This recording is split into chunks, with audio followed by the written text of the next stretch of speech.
ताजा ताजा फल रसदार बड़ुए अब ही गरम बाजार बड़ुए।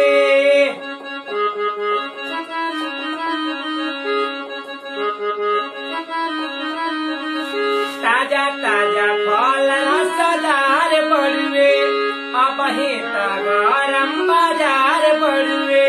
चल ठेला पाया केला रे अब बिछी के हो, चल ठेला पाया केला रे अब बिछी के हो। बोला का भाव बा तारा लीची के हो, बोला का भाव बा तारा लीची के हो।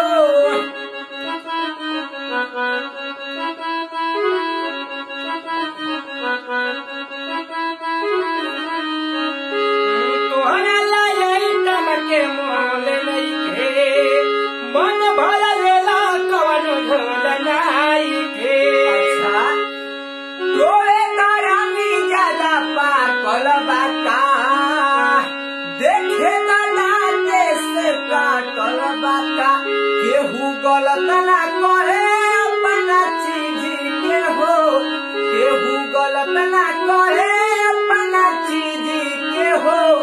बोला का भाव बा तारा लीची के हो, बोला का भाव बा तारा लीची के हो।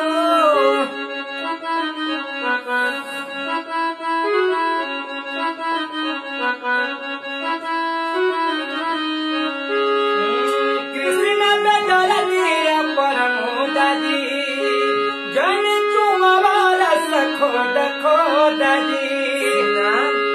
एको पाई ना तारा घाटा होई, छोड़ दे अब खाके जल्दी खाता होई। काहे भीतरी ले जालू आँख खींची के हो, काहे भीतरी ले जालू आँख खींची के हो। बोला का भाव बा तारा लीची के हो, बोला का भाव बा तारा लीची के हो। ताजा ताजा फल रसदार बड़ुए अब ही गरम बाजार बड़ुए। ताजा ताजा फल रसदार बड़ुए अब ही गरम बाजार बड़ुए। चल ठेला पाया केला ले हम बिछी के हो, चल ठेला पाया केला ले हम बिछी के हो।